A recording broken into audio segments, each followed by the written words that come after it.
You know that feeling when payday hits, and for maybe 10 minutes you feel like a financially responsible adult?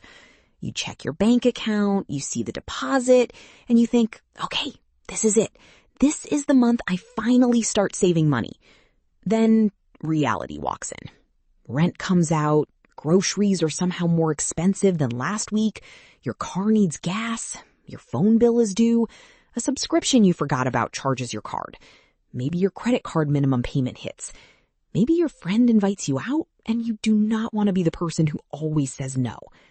And suddenly, that paycheck that looked so promising feels like it evaporated. Now you are staring at your account thinking, how am I supposed to save $5,000 when saving $500 feels impossible? Look, if that sounds familiar, you are not lazy. You are not broken. And you're definitely not the only person who feels like money comes in, waves hello, and immediately leaves. But here's the thing. Your first $5,000 is one of the most powerful money milestones you will ever build. Not because $5,000 makes you rich. It does not.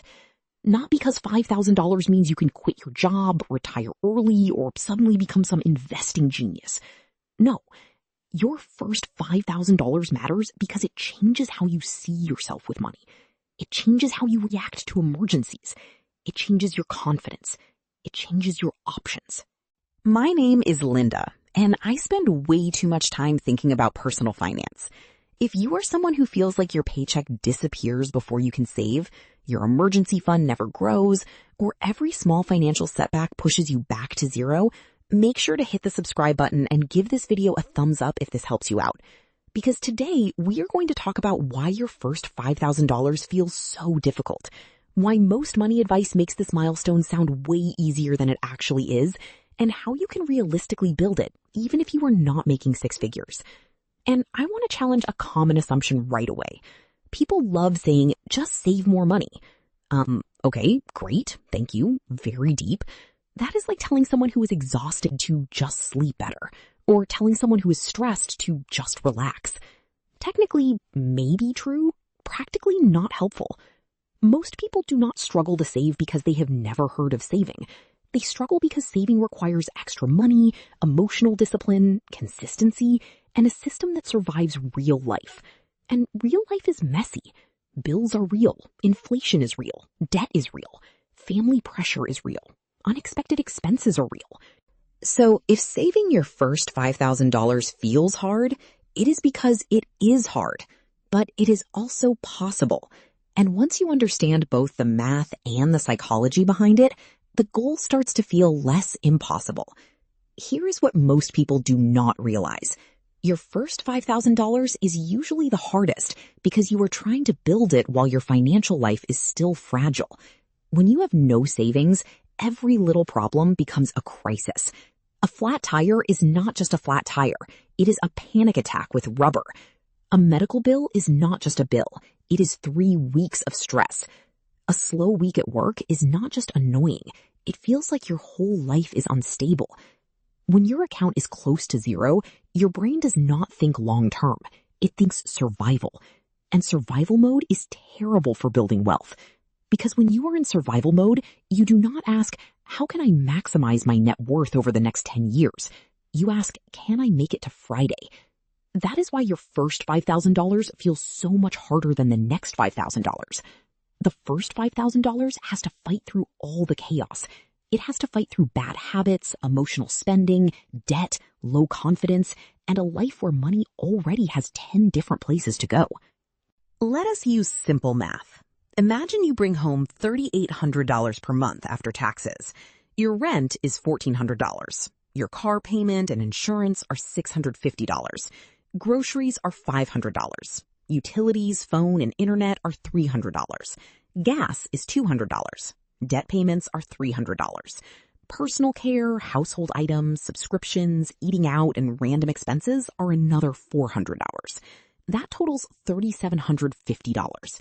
So on paper, you made $3,800, but in real life, you have $50 left. And then someone says, why don't you save $5,000? With what? Positive thoughts? This is why so many people feel stuck. They are trying to save money after everything else has already taken a bite.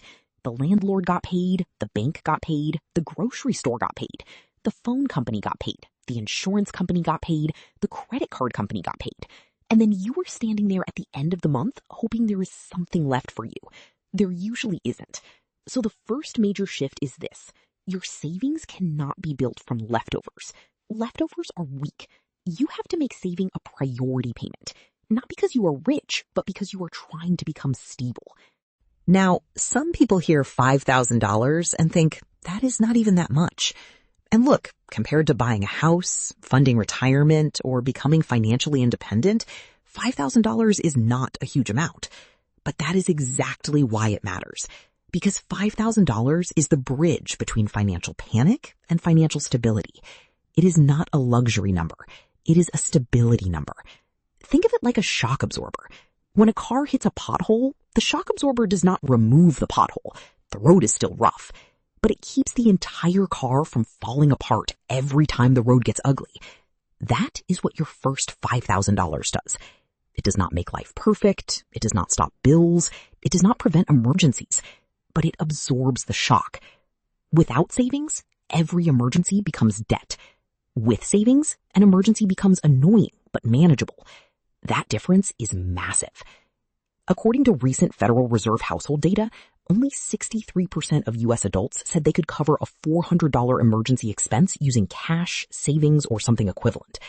That means a huge number of people are one small emergency away from borrowing, selling something, delaying payment, or going deeper into debt. So if $400 can create stress, imagine what $5,000 can create. It creates breathing room. It creates a buffer. It creates dignity. And I do not think we talk about that enough in finance. Money is not just math. Money is emotional oxygen. When you have none, you feel like you are constantly holding your breath. Here's the thing. Being broke is expensive. And I know that sounds backwards, but stay with me. When you do not have money saved, you often pay more for everything. If your car breaks down and you do not have cash, you might put the repair on a credit card. If rent is due and your paycheck is late, you might pay a late fee. If you cannot buy groceries in advance, you may rely more on expensive convenience food. If you are stressed, exhausted, and overwhelmed, you may spend money to cope because you just want one moment of relief. This is why financial stress creates a loop. Stress leads to short-term decisions. Short-term decisions create more money problems. More money problems create more stress. And then the cycle repeats. Now, you might be thinking, Linda, are you saying people are broke because they buy coffee? No, absolutely not. I actually hate when personal finance gets reduced to coffee. Coffee is not the main reason most people are financially unstable. But small habits do matter when they are part of a larger pattern. A $6 coffee once in a while is not the issue. A lifestyle where every stressful emotion becomes a purchase, that is an issue. A $15 lunch is not the issue. Never planning meals, ordering delivery 4 times a week, and pretending it is not happening, that is an issue. One subscription is not the issue. 10 automatic charges you forgot about, that is an issue. So we are not here to shame small pleasures. We're here to stop unconscious spending. Because unconscious spending quietly steals from conscious goals. Let us make this very simple. If you want to save $5,000, the timeline depends on the monthly amount. Save $100 per month, and it takes 50 months. Save $200 per month, and it takes 25 months. Save $250 per month, and it takes 20 months. Save $500 per month, and it takes 10 months. Save $1,000 per month, and it takes 5 months. Now, the internet loves the $1,000 per month version because it sounds clean and motivating. But for a lot of people, that is not realistic right now. So instead of pretending everyone can magically save $1,000 per month, let us build a real plan. Start with the number that proves consistency. Maybe it is $25 per week. That is $100 per month. No, that will not make you rich overnight, but it proves something important. It proves that you can keep a promise to yourself. And once you can keep a small money promise, you can build a larger one. This is where it gets really interesting. Saving money is not only about the dollars, It is about trust.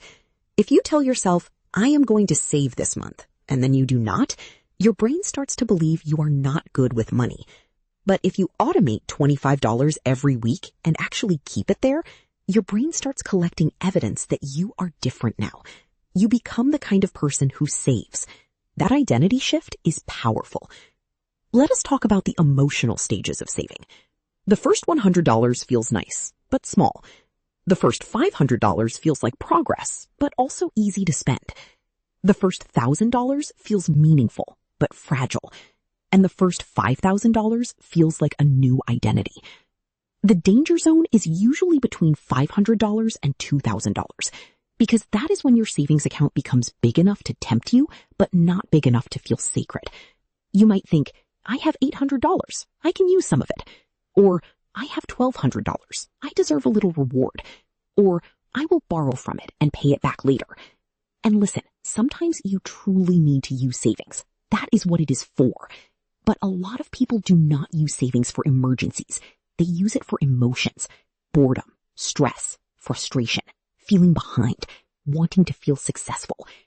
So your first $5,000 needs a clear purpose, not just savings. That is too vague. Call it your emergency fund. Call it your stability fund. Call it your freedom buffer. Call it your I refuse to start over again fund. The name matters because it gives the money a job. Money with no job gets recruited by impulse. The biggest mistake people make when trying to save their first $5,000 is waiting until the end of the month. They say, I will save whatever is left. No, you probably will not. Not because you are a bad person, because money without direction disappears. If you leave money in your checking account, your brain sees it as available. That is why you need to pay yourself first. The day you get paid, move money into savings automatically, even if it is small, even if it is $10, even if it feels almost silly. Because the goal is not just the amount. The goal is to build the system, and systems beat motivation. Motivation says, I feel inspired today. Systems say the transfer happens whether I feel inspired or not. That is how you build consistency. Now, we need to talk about credit card debt, because trying to save money while carrying high-interest credit card debt can feel like running on a treadmill that charges you money. Experian reported that the average U.S. credit card balance increased to $6,735 in June 2025. And if your credit card interest rate is around 22%, that debt becomes very expensive very quickly. Let us say you have $5,000 in credit card debt at 22% APR. That is roughly $1,100 per year in interest before we even talk about compounding details, fees, or how long it takes to pay down the balance. That is painful. That is money leaving your future. So should you save first or pay debt first? Here is the balanced answer. If you have no emergency fund, start with a small cash cushion first, maybe $500, maybe $1,000. Because if you send every dollar to debt but have zero savings, the next emergency goes right back on the credit card. Then attack high-interest debt aggressively, while still saving a small amount to keep the habit alive. Once the dangerous debt is under control, build toward the full $5,000. This is not always emotionally satisfying because people want one perfect answer. But personal finance is rarely perfect. It is a balancing act. Here is your 5-step plan to save your first $5,000. Step 1, choose a deadline. Do not say, I want to save $5,000 someday. Someday is where goals go to disappear. Say, I want to save $5,000 in 20 months. That means $250 per month. Break it down again. That is about $58 per week. Now the goal has a shape. Let me tell you the story of two people. Person A earns $4,000 a month. Person B also earns $4,000 a month. They make the same income, but one of them is trapped and one of them is building wealth. Here's the difference. Person A pays everyone first, lives paycheck to paycheck, has no savings, and constantly stresses about money. Person B pays themselves first, automates their savings, keeps their expenses low, and invests the difference. 5 years later, Person A is still broke, still stressed, still one emergency away from disaster. Person B has built $25,000 in savings and investments. Same income, completely different outcome. The difference isn't the income. The difference is the system. Here's what happens after you cross that $5,000 threshold. Something shifts in your brain. You start to see yourself differently. You see yourself as someone who builds wealth, not just someone who struggles to survive. That psychological shift is powerful. You start making better decisions with money. You start taking smarter risks. You start investing. You're no longer surviving. You're building. And that momentum, once you have it, becomes self-reinforcing. The more you save, the more you want to save. The more you invest, the more you learn about investing. After $5,000, your entire relationship with money changes. You stop viewing every purchase as a threat to your survival. You start viewing spending as a choice with trade-offs. You have choices. You have options. You have power. And that power extends beyond just money. It affects your relationships, your career decisions, your mental health. You can take a job that pays less but has better growth potential because you have a cushion. You can leave a toxic work environment because you're not trapped. You can invest in your own education because you have savings to fall back on. That $5,000 is the foundation of an entirely new life. So here's my challenge to you. Today, right now, decide that you will hit $5,000 in savings. Not someday, not eventually, but on a specific date. Open that savings account, set up the automation, and start moving money. It won't be easy. There will be temptation. There will be unexpected expenses. There will be moments when you want to give up. But you won't give up because you know what's on the other side. You know that $5,000 changes everything. So start today. Your future self is counting on you. Thank you for watching Growth Start Mindset. If this video resonated with you, like it, share it, and subscribe. Let's build wealth together. I'll see you in the next one.